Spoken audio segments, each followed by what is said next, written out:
This is Inspiring Design, where unique innovators come together to share their knowledge, share their insight, and keep us up to date with the latest industry trends. And here's your host, Roshan Senanayake.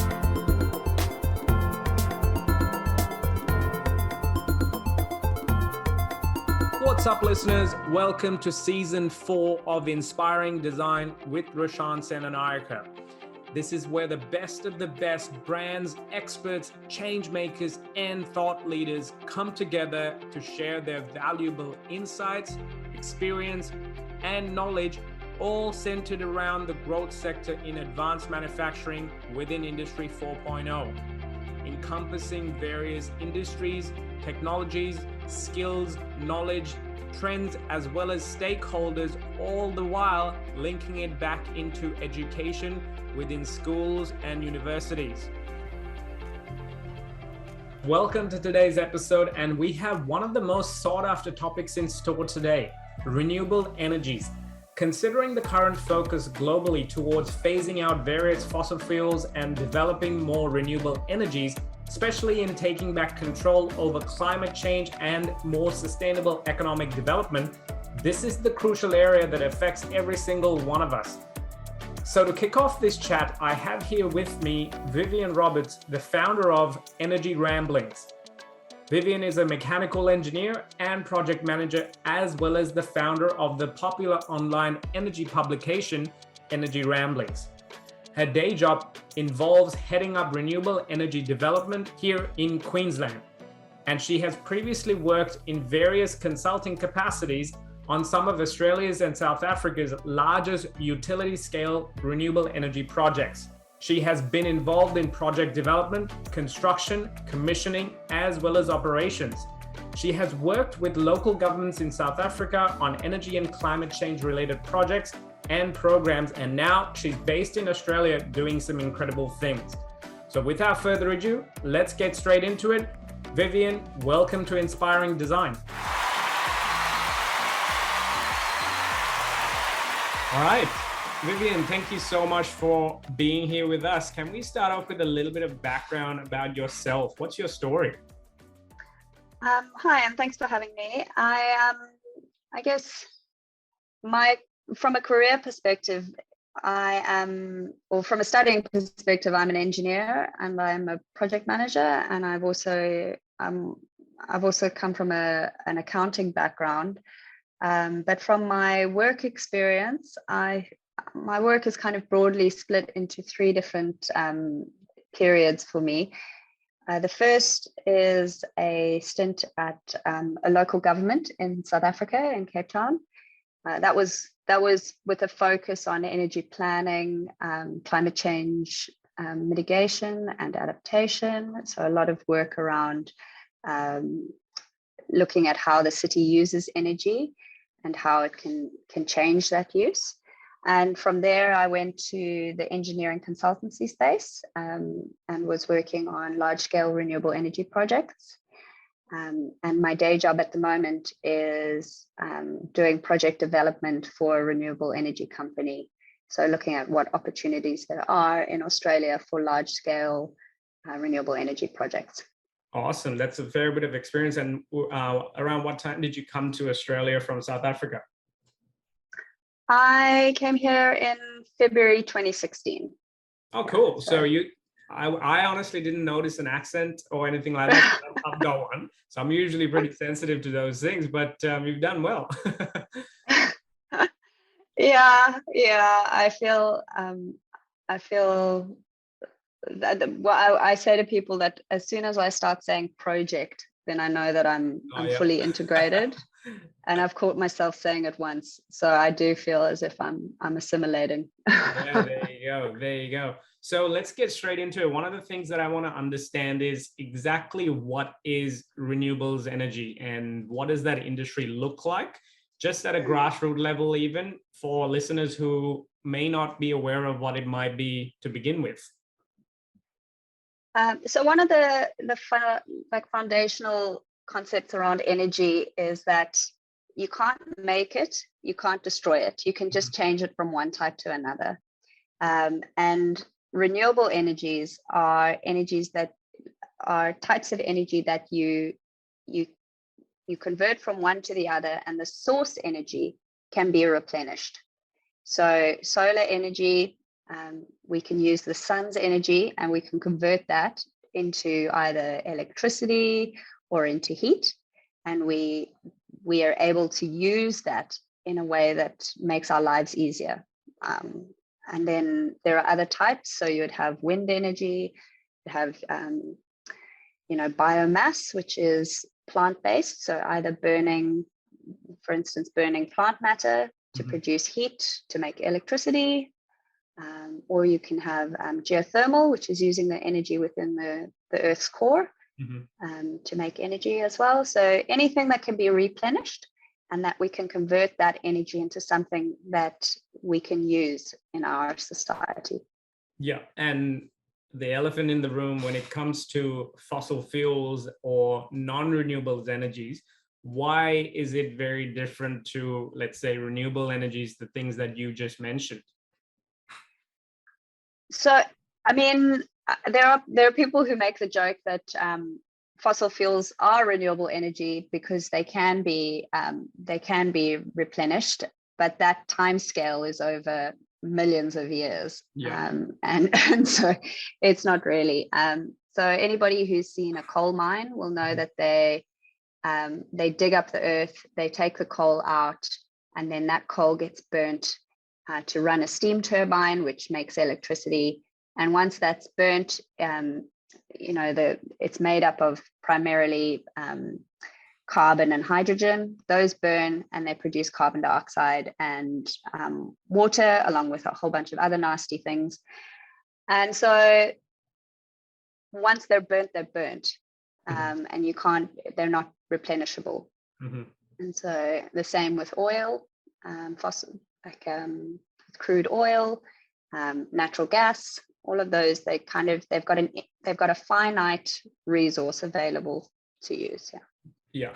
And obviously with energy use, the different types that we consume, this is obviously directly linked with climate action, climate change, evolutionary things that have been happening for probably the last 30, 40 years. So how do you think your industry now, the renewables energy sector, compares with, let's say, 20, 30 years ago? And where do you think it's headed? Yeah, so there's quite a lot in that question.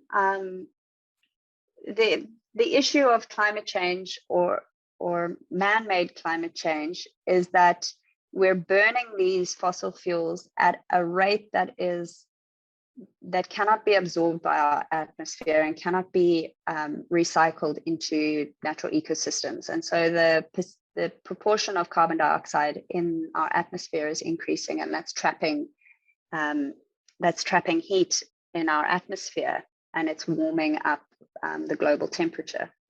And so that, we've been burning coal, we've been burning oil kind of for the last 100 years or so. And the rate at which we've been doing this has been increasing and increasing and increasing. And 20 to 30 years ago, the renewable sector was almost non-existent in comparison to where it is today. Most of the projects that you would see would largely be driven from a very environmental focus. So looking at, solar projects would have been really expensive, and they would have been very much the exception rather than the rule. This has changed drastically to where we are at the moment, where renewable energy projects are often a lot cheaper than building or commissioning new fossil fuel facilities. And so, there's the argument that they don't produce carbon dioxide when they're operating. But there's also the argument now that they're becoming increasingly competitive on price. And so the rate of change that we're seeing from where over the last 20 years, it's the uptake of renewable energy is just accelerating at a rate that nobody really could have anticipated 20 years ago. Yeah.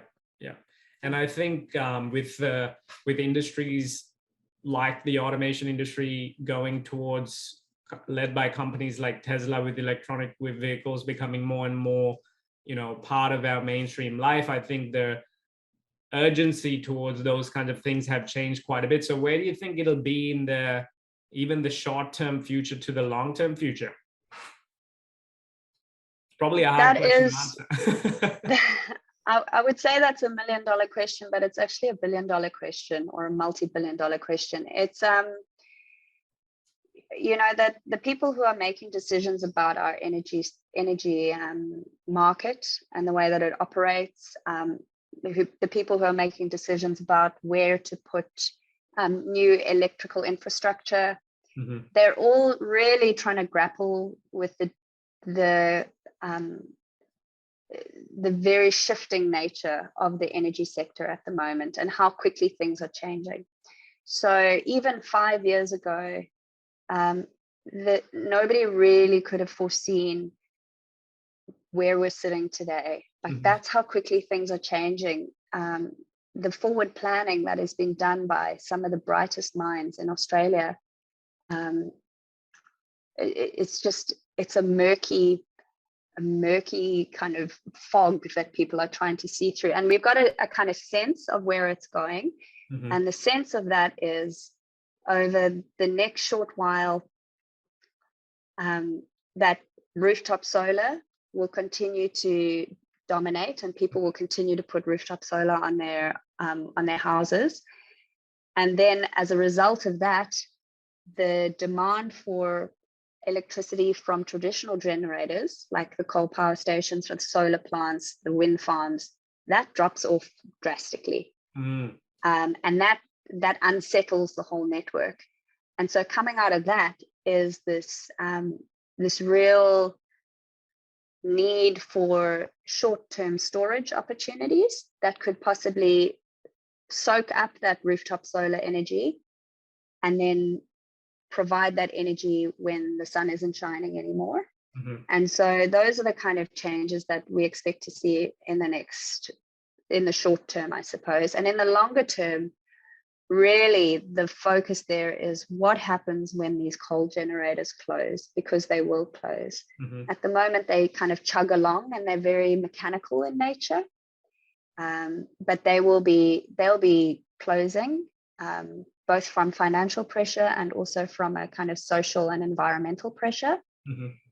And so what happens is that we're moving from this quite mechanical and electrical network that's been operating in the same sort of way for decades. We're going to be moving to what's called inverter-based solutions, which is much more driven by power electronics, with kind of smart networks that need to talk to each other much more, and generators and storage facilities, both battery storage, but also possibly pumped hydro storage, needing to be able to speak to each other very, very well, or a network that needs to be able to speak to these a multitude of different technologies very well. So there's a lot of opportunity for automation in terms of how those different technologies are working on the network and talking to each other. Yeah. I'm glad that you and then you add electric vehicles into the mix, and it gets even more interesting. So it's a very dynamic space at the moment, which is very exciting. Yeah, absolutely. And I think that's where most everyday people, I think, can't fathom the scale at which things happen, just from a energy consumption from a day-to-day household to, I think, work, and then even just transportation. So it's a massive, massive industry, and it's very interesting how these things have changed. Now, you mentioned the word technologies a number of different times already. Now, what are some of the technologies that you're witnessing within the industry that's creating and affecting and almost running your renewables energy sector? So do you see much of virtual reality? Do you see much of robotics? What about drones, artificial intelligence, things like that? Is that something that plays a role within the renewables sector? Yeah, so there are various supporting technologies that integrate with the system, or that we use as tools that help us in the work that we do. Drones is an easy one to start with because they're being used more and more. A lot of our projects are in quite remote areas where there might not be good access routes. We would use drones for contour surveys to give us a good sense of the layout so that our design is appropriate. Yeah. And also for operations and maintenance of assets, you can see a lot of things with drones that you wouldn't be able to see if you were just looking up from the ground. Absolutely. So ease of access. Robotics, so there's a lot of robotics being used clearly in the equipment manufacture. Yeah. And a lot of automation that'll happen there. The augmented reality, not so much of that at the moment that I've seen, but I do think it will come. So we do the industry does these visual montages, which shows wind turbines against a backdrop so that communities are able to identify or kind of visualize what the infrastructure could look like on their landscape. It's not, it may very well be done at the moment that I'm not aware of, but it's completely feasible that you could almost have a kind of AR or VR setup, which integrates that in a much more fluid way, where people are able to interact with it a lot more than just a kind of 2D representation on a page or on a poster. So there's that, and then AI. To me, AI or machine learning even is really useful where there's a lot of data that's being processed, and the amount of data coming out of these facilities, it's enormous. So, and there are fantastic opportunities for analyzing data and improving how the network is run. And so I think that there's an opportunity there, and it will be people way cleverer than me will be applying their minds to that. Yeah, and I think the main reason that I like to ask that question from almost every one of my speakers is all of these technologies that we just discussed is a common factor between all advanced manufacturing industries, and it keeps coming up as transferable skill sets, almost the technology literacy that we need for the schools to actually and the universities to focus on at the moment. So, which takes me to my next section is career paths within the renewable energy sector. Now, you mentioned a few people, the brightest minds in Australia. So we have to make sure that there are the future brightest minds in the renewable sector are coming through. So what do you think the skill sets almost, or attributes, things that they should look out for if this is a sector that a potential student in grade 8 through to 12 is thinking about or might be excited or even passionate about? What are your thoughts on what they should be doing? So I think I'd like to start answering that question by reflecting on the fact that energy is in everything we do. It affects everyone. It is interwoven into our society. It is fundamental to everything we do. So there is not a single aspect of our economy, of our social network that is not impacted by energy. And coming from South Africa, where the country there is going through such significant load shedding, which means rolling blackouts because of poor energy planning, where you go for hours every day, you can go for hours every day during particularly bad periods without electricity. It's a stark reminder of how much we need it and how we rely on it. So that kind of framing done, I think that there are so many career paths that touch on energy in one way or another. There are the obvious ones around engineering, project management, because a lot of it is infrastructure projects, or a lot of what I work on are infrastructure projects. So loads of engineers coming through, and like I say, coal plants have typically been these kind of mechanical plants that then connect to electrical network. So a lot of that has been mechanical or electrical engineering or civil engineering or structural engineering. But now, because so many more power electronics are being used, there's a lot more space for kind of electronics engineering, for software engineering. So a really interesting space there. All of the other kind of professional services interface with the sector quite a lot. So the legal, accounting, insurance, tax, all of those. Then, all of these projects are financed by someone. So there are loads of people within the financial sector who focus entirely on the renewable sector. So a community engagement is such an enormous part of what we do, making sure that we're talking to communities, that we understand what they need, and also how people use energy. There's a big social element to it, and so making sure that communities are brought along for the ride. We're not forgetting about anyone.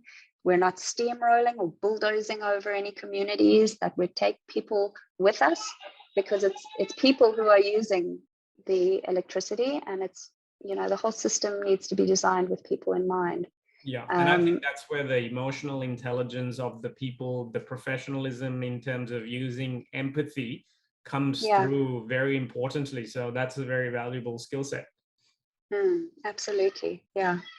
Awesome. So and I think what I would say from a kind of like what the industry needs, the industry needs people who are interested in making a difference. I work, some of the brightest minds in Australia, but also some of the most dedicated people. And it's not saying you have to be a genius to work in this sector, not at all. You just need to care. You need to care and believe that we can do better than how we've been doing it in the past. Absolutely. And I think that's a good place to start with, especially if you're a student, connecting that big system, why you want to make a difference towards it, and whether your little role in it, whether it's a big one or a little one, I think all works towards the betterment of humanity, something that affects all of us. So that's pretty cool.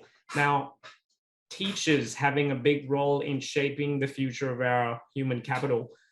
Do you have any advice for the educators? What are your thoughts on what they should be doing to make and work towards the renewable energy sector?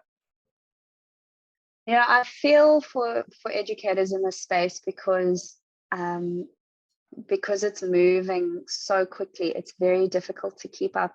You're supposed to be a specialist in education, not a specialist in energy. And so you can't expect educators to be completely on top of where the market is going and all of those kind of things. But I think a key principle that I would like to see become more embedded in the education system is a willingness to accept that maybe the kind of standards that we've been working to in the electricity sector are not necessarily the status quo going forward. I've heard a lot of frustration about high school teachers or even beyond expressing a sentiment that we need coal because of X, Y, and Z. When you go, well, actually things are changing, and the decline of coal is inevitable. And there are things that renewables can do now that would really surprise you. And there are things that are being planned for within the network that were unfathomable a few years ago. And so really just a kind of open mind and an open approach to actually maybe things have moved from when I last read about this. And that's what I would hope. Absolutely. And obviously the future generations, what's your advice for the students listening in? My advice is to not worry about having a kind of an unusual path. My road to where I am, in hindsight, hindsight is 2020. And in hindsight, I look back and I say, that experience has given me that bit of knowledge. And I'm so glad I made that decision, that I did that thing. But when I was doing it at the time, I felt quite lost. And so, if you get through an experience, if you learn something along the way, it all adds to this kind of tapestry of life. And so as long as you feel, I just think that we put a lot of pressure on ourselves. And I think that there is a lot of pressure on younger people to have made up their minds very early about what they want to do. Yeah. And I think that, all experience is valuable experience, and not to beat themselves up about it and say, if I'm not a CEO by 30, then I'm not doing it right, Yeah. So, And I think that's a valuable piece of advice, and it, funnily enough, resonated with me because this is a very famous video on YouTube. It was a speech given by Steve Jobs about connecting the dots. I'm not sure if you've seen it, but it's exactly what you just shared there, where you have to have faith about what you're doing, but then when you look back, all the dots start to connect and it forms a picture, which is more or less what you've exactly said. So, well, there we go. Great minds think alike. Excellent. Well, there we go. Yeah. If anyone wants to learn more about this stuff, in energy sector, I know yourself actually has a publication. Would you like to tell us a few things about how they could get in touch with you or learn more about it? Yeah, so in 2010, I started a kind of online publication, which is a glorified way of saying a blog about energy. And it's called Energy Ramblings. And I started it, that was my introduction into energy. And I kind of knew that I wanted to get into the energy space, but I wasn't sure how to. And so I started a blog, which I thought was a good way for me to learn and then share that information as I was learning. So it's been going for a while, and some years I write more than others. Like last year, I think I wrote all of one article, maybe two at a stretch. But it's something that I look back on and I can see just from what I've written, how much I've grown. So it's almost like an energy journal for me. So that's Energy Ramblings. I think the best way to contact me is on LinkedIn. I'm on there quite a lot, so that's probably the best way. Perfect. Well, make sure you guys check out the show notes in the website episode page, and you'll be able to get direct links towards those things. But otherwise, Vivienne, I know we've literally just touched on the tip of the iceberg almost when it comes to this sector. I guess we can talk about these things for months and months, but thank you very much for what you've shared. And I think that will give a few sparks to some of the students and teachers listening out there, and really make a difference towards the sector. So I appreciate your time. Thanks. I think I'd just like to end by saying that there is a skill shortage in this sector. So, come along.